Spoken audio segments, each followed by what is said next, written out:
Naomi అనే మాటకి అర్థం ఏంటంటే, ఒకటి మధురం, అంటే వాళ్ళ పేర్లకి, యూదుల పేరుకి 2-3 అర్థాలు ఉంటాయి. ఒక పేరేంటో ఒక అర్థమేమో నయోమి అంటే మధురము అని అర్థం. రెండవదిగా ప్రియులారా, నయోమి అనే మాటకి మరొక అర్థం ఏంటంటే అంగీకరించే మనస్సు గల వ్యక్తి అని. అంగీకరించే మనస్సు, స్వీకరించే మనస్సు, ఒప్పుకొనే మనస్సు, అంగీకరిస్తుంది. మీరు చూడండి, మోయాబు దేశం బెత్లెహేముకు పక్కన ఉంటుంది. మోయాబు దేశం ఏంటండి పక్కన ఉంటుంది. ఈ నయోమి భర్త పేరేంటి, ఏం పేరమ్మా? ఎలిమెలెక్. ఎలిమెలెకు అంటే దాని అర్థం ఏంటంటే యెహోవా నా రాజు. స్తోత్రం చెప్పండి గట్టిగా. ఆయనే నా రాజు, యెహోవా నా రాజు. ఆ కుటుంబానికి రాజు ఎవరంటే దేవుడు. యెహోవా నా రాజు. ఆ కుటుంబానికి యజమానుడు యెహోవా నా రాజు. రాజులకు రాజు, ప్రభులకు ప్రభు, ఆ ఇంటికి యజమానుడు. ప్రియులరా, మనం అనుకుంటాం మరీ దరిద్రత వచ్చేసింది వాళ్ళకి, తిండి లేకుండా పోయారు, సొక్క సినిగిపోయింది, చెప్పు తెగిపోయింది, ఏంటండి తలకు నూనె లేదు, ఏంటండి ఎండిపోయిన రొట్టెలు, ఏంటండి ఇల్లుంది కానీ ఆ ఇంటికి ప్లాస్టింగ్ లేదు, ఏంటంటే ఫ్లోరింగ్ లేదు, సీలింగ్ లేదు. ఇలాంటి సిచ్యువేషన్ కదా. యెహోవా నా రాజు అంటే ఆ ఇంటిని ఒక ఏంటంటే రాజరికంతో దేవుడు నడిపిస్తూ వచ్చాడు, రాజసంతో దేవుడు వారిని నడిపించాడు. స్తోత్రం చెప్పండి అందరు గట్టిగా. బాగానే బతికారండి వాళ్ళు బాగానే బతికారు. సో అంటే ఆమె కూడా చెప్తుంది, కానీ నేను సమృద్ధి గలదానే వెళ్ళి తిని అనింది. వాళ్ళు వెళ్ళేటప్పుడు, ఆ ఊరు విడిచి వెళ్ళేటప్పుడు సమృద్ధిగానే ఉన్నారు, మరి గతి లేని స్థితి ఏమి రాలా. ఊరికే మనకు ఏంటంటే రూతు మూవీ అవి చూస్తే దాంట్లో మరి గతి లేని వాళ్ళలాగా ఒకే సొక్క సిరిగిపోయింటే దానికి మళ్ళీ కుట్లేసి అట్లా చూపిస్తారు కానండి. అది ఏంటండి, అది మూవీ కాబట్టి అలా చూపించారు. కానీ వాళ్ళు మరి గతి లేని వాళ్ళు. ఎందుకంటే ఆమె చెప్పింది, నేను ఈ దేశాన్ని బెత్లెహేమును విడిచి సమృద్ధి గలదానై వెళ్ళి తిని. సమృద్ధిగా తినడానికి తిండి, ఉండడానికి ఇల్లు, అన్ని వసతులు ఉన్నాయండి. ఇన్ని వసతులు ఉన్నప్పుడు ఏదో కరువు వచ్చిందండి ఆ దేశం మీదకి. అప్పుడు ఇంకేదో బాగుపడిపోదామని చెప్పేసి బెత్లెహేమును ఆనుకొని కొంచెం నియర్గా ఉన్న మోయాబు దేశానికి వలస వెళ్ళిపోయారు. పొలాలు ఉన్నాయి వాళ్ళకి, అండ్ ఇల్లు ఉంది, ఎక్సెట్రా అన్నీ ఉన్నాయి వాళ్ళకి. రాజరికంతో నడిపించబడిన వాళ్ళే. యెహోవా నా రాజు అంటారు కదండి, రాజసంతో దేవుడు నడిపించాడు. కానీ వెళ్ళిపోయారు. ప్రియుల ఈ నయోమి అంటే అర్థం అంగీకరించే మనసు. భర్త బయలుదేరి మనం వెళ్ళిపోదామని చెప్తే దాన్ని అంగీకరించింది.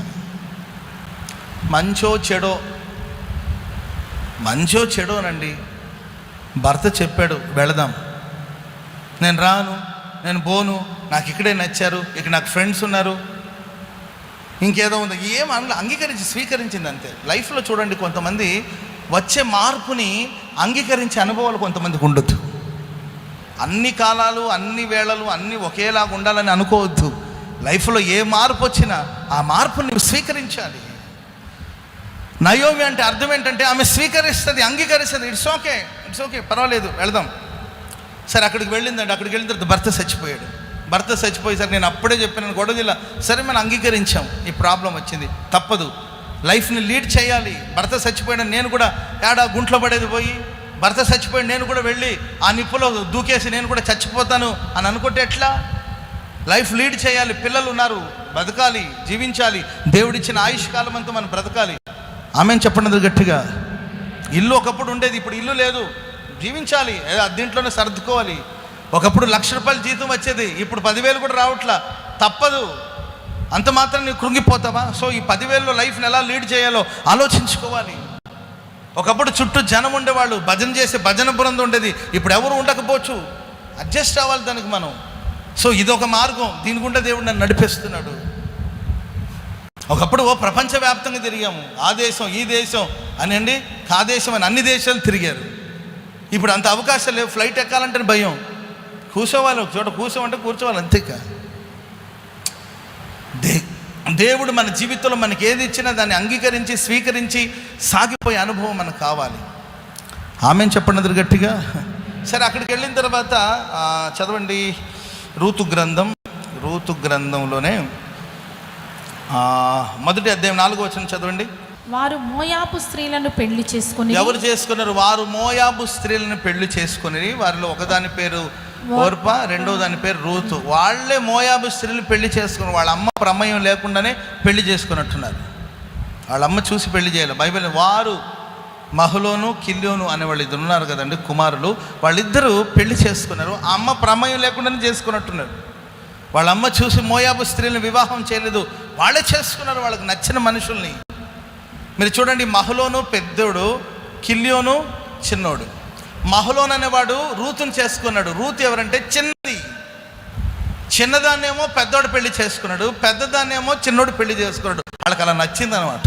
వాస్తవంగా పెద్దోడు పెద్దదాన్ని, చిన్నోడు చిన్నదాన్ని పెళ్లి చేసుకోవాలి, అది కాదండి లెక్క. పెద్ద అమ్మాయినేమో పెద్దోడు పెళ్లి చేసుకోవాలి, చిన్న అమ్మాయినేమో చిన్నోడు పెళ్లి చేసుకోవాలి, ఇది లెక్క. కానీ ఇక్కడ లెక్క బెడిసి కొట్టిందండి. పెద్దోడేమో చిన్న అమ్మాయిని పెళ్లి చేసుకున్నాడు, ఏంటంటే చిన్నోడేమో పెద్దదాన్ని పెళ్లి చేసుకున్నాడు. ఎందుకంటే వాళ్ళకి అలా నచ్చిందంట.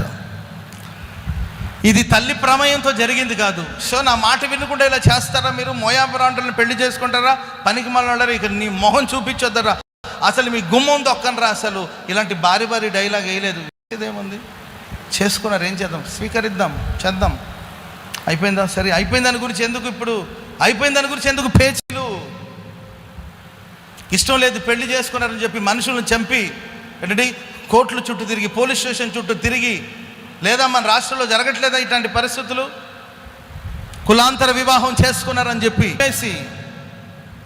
అల్లుడిని చంపేసి, ఆ తర్వాత కూతురే తండ్రి మీద కేసులు పెడితే కోర్టుల చుట్టూ తిరగలేక, అవమానాన్ని భరించలేక, ఆ తర్వాత ఆ తండ్రి కూడా చనిపోయిన దాఖలాలు లేవా మన దేశంలో, మన రాష్ట్రంలో లేవా అలాంటి దాఖలాలు? జరిగిపోయింది. దాని గురించి ఎందుకు ఊరికే పేచీలు ఎందుకు? అంటే తప్పుని పెంచి పోషించమని నేను చెప్పట్లేదు, తప్పుని పెంచి పోషించి జరిగిపోయిన దాని గురించి ఊరికే తర్జన పడి మనశ్శాంతిని కోల్పోయి, నెమ్మదిని ఎందుకు? ఇది ఇట్స్ ఓకే, కానీ అయిపోయింది కదా, ఓహో నాకు చేసుకున్నావా, సరే నాన్న నెక్స్ట్ ఏంటి?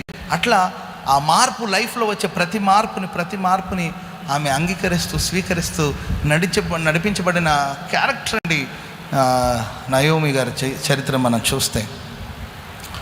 ప్రైజ్ లార్డ్, హల్లెలూయా. చెప్పండి గట్టిగా, హల్లెలూయా, హల్లెలూయా. ప్రియులారా, మనం దేవుని మీద భారం వేసి, దేవుని మీద ఆధారపడి ఆశీర్వాదకరంగా మనం సాగిపోవాలి. ప్రభు మీద ఆధారపడే అనుభవాలు మనకు అనుగ్రహించబడాలి. సో చూడండి, ఈమె జీవితంలో మనం చూస్తూ ఉన్నాం. కొంతకాలం తర్వాత తన పిల్లలందరం పోగొట్టుకునింది. తన 2 పిల్లలు చనిపోయారు. అంటే లైఫ్లో వచ్చే ప్రతిదాన్ని రిసీవ్ చేసుకొని అంగీకరించి సాగిపోయే అనుభవాలు మనకున్నప్పుడు తప్పక దేవుడు మనల్ని బలమైన వ్యక్తిత్వాన్ని ఇచ్చి మనల్ని ఆశీర్వదిస్తాడు. కొంతమంది చూడండి, దాన్ని రిసీవ్ చేసుకోలేరు, మార్పును అంగీకరించలేరు.